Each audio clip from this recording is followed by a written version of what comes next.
Bismillahirrahmanirrahim. Assalamualaikum warahmatullahi wabarakatuh. Salam bahagia dan salam sejahtera bagi kita semua. Saya Reza Maulana, calon guru penggerak Angkatan 7 Kota Medan. Pada kesempatan kali ini saya akan menyampaikan koneksi antara materi, kesimpulan, dan refleksi pemikiran Ki Hajar Dewantara tentang pendidikan. Sebelum saya mempelajari dan memahami konsep pemikiran Ki Hajar Dewantara tentang pendidikan, dalam pelaksanaan pembelajaran di dalam kelas, saya masih menemukan kesulitan dalam mendesain serta menerapkan pembelajaran yang berpusat kepada peserta didik. Saya masih menjadikan diri saya seolah-olah sebagai satu-satunya pusat dan sumber informasi belajar bagi peserta didik. Saya memberikan materi dengan tuntutan agar peserta didik itu paham materi tersebut dan dapat memperoleh nilai yang baik atau tinggi pada saat ulangan atau ujian.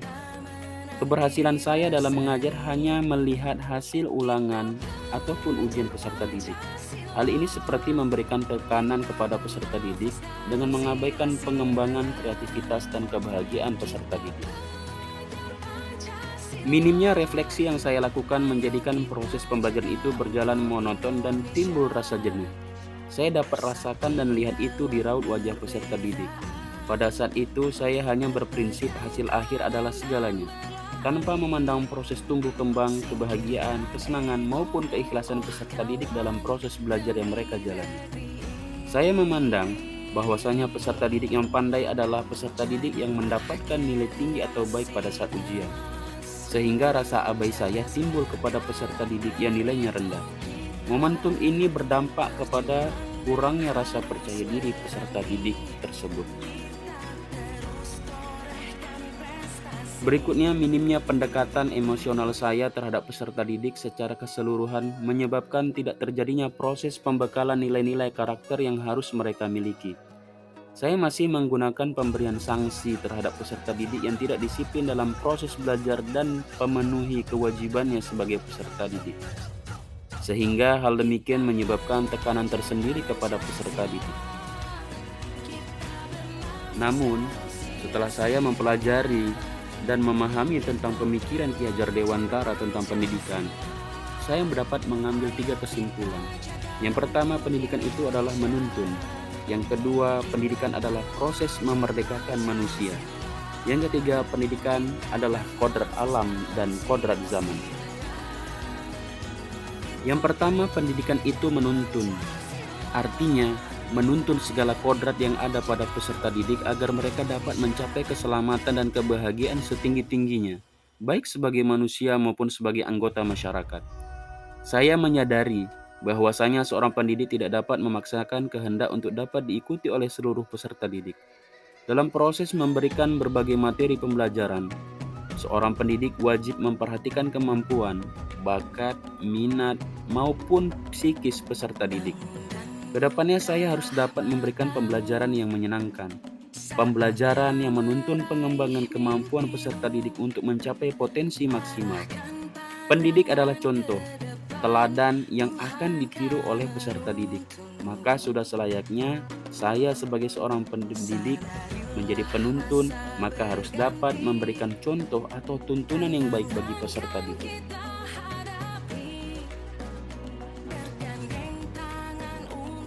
Saya ingin kehadiran saya sebagai penuntun peserta didik dapat memberikan ruang kebebasan serta perkembangan peserta didik itu.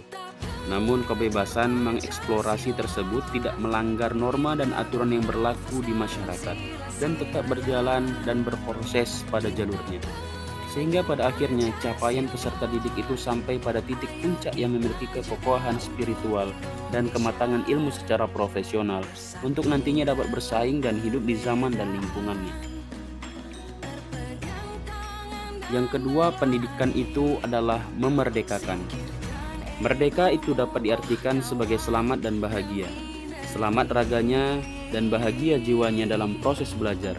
Hal itu dapat dicapai dengan cara menghambakan diri atau berorientasi kepada peserta didik. Pendidikan yang merdeka merupakan proses belajar peserta didik tanpa tekanan agar peserta didik mendapatkan karakter yang baik. Peserta didik memiliki ketertarikan belajar yang beraneka ragam. Peran pendidik tentunya harus dapat mendesain pembelajaran yang dapat memenuhi seluruh kebutuhan hasrat belajar peserta didik. Harapannya, Dan kedepannya, saya akan mengidentifikasi karakteristik setiap peserta didik, mengetahui kendala, kemajuan, serta tingkat perkembangan pembelajaran peserta didik itu. Saya juga akan mencoba metode belajar dengan bahan ajar yang variatif, inovatif, kreatif, sehingga pembelajaran yang saya berikan akan menyenangkan dengan hal-hal baru dari pembelajaran sebelumnya. Yang ketiga, pendidikan itu harus sesuai kodrat alam dan kodrat zaman. Perbedaan perlakuan dan pemberian pengajaran di tahun 90-an dan pada saat ini sudah jauh berbeda. Ini maksud dari pendidikan harus selalu bergerak, menyesuaikan dengan kodrat alam dan kodrat zaman peserta didik itu sendiri, sehingga tidak menimbulkan diskriminasi perlakuan. Tentunya ini menjadi tantangan yang harus dilewati oleh tenaga pendidik. Namun hal-hal penting seperti etika, moral, dan berbudaya bangsa jangan tergerus oleh perkembangan zaman dan modernisasi ilmu pengetahuan. Menanamkan serta mengajarkan etika dan budaya luhur bangsa patut dijaga agar lestari karakter bangsa Indonesia. Keseimbangan antara kedua poin di atas sangat penting untuk menentukan masa depan bangsa Indonesia.